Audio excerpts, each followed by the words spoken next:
Hello, thanks for tuning in.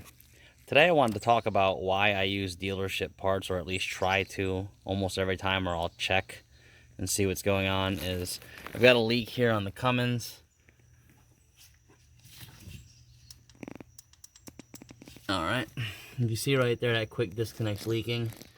And it goes all the way back to the firewall back there. That upper hose there is very tight back there. Now they sell kits and everything that you can get just the end of this and pop it in your hose and be done and leave the hose alone. But if this fitting's leaking, you know, the hose is just as old. And this one's got 250,000 miles on it.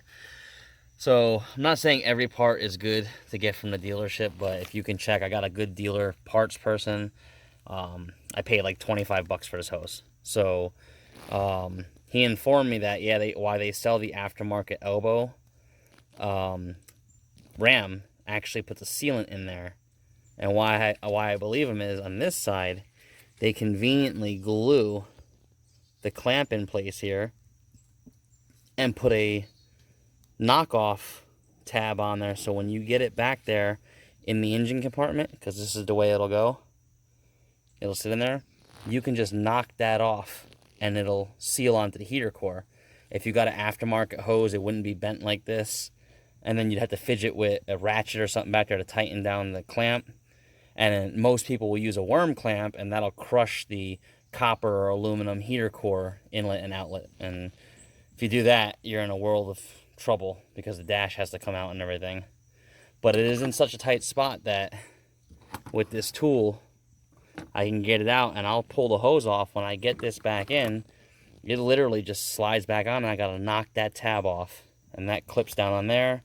It's got the sealant already on and everything, and it just sits there, and I'm good for hopefully another 250,000 miles. So I'll get the old one off, and we'll take a look at it, and then we'll pop the new one on.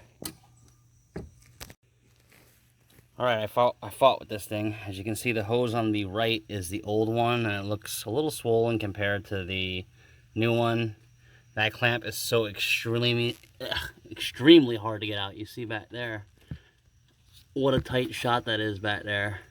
And you got to be careful not to break the crush or break that heater hose inlet there, or otherwise you're going to be in a world of trouble.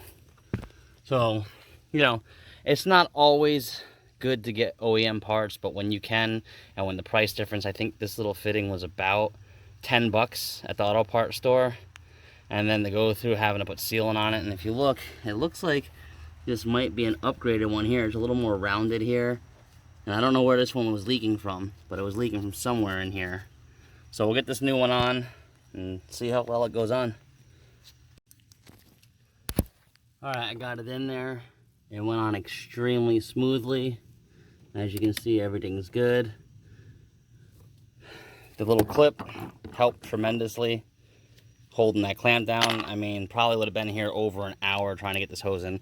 Literally took 10 minutes in and out.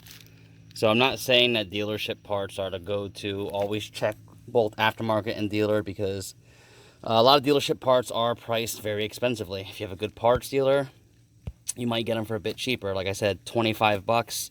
So I spent $15 more, but I got the hose with it and that little clamp holder on there that made it super easy to get in. I mean, if you had to go back with using this to get it on, there's hardly any room.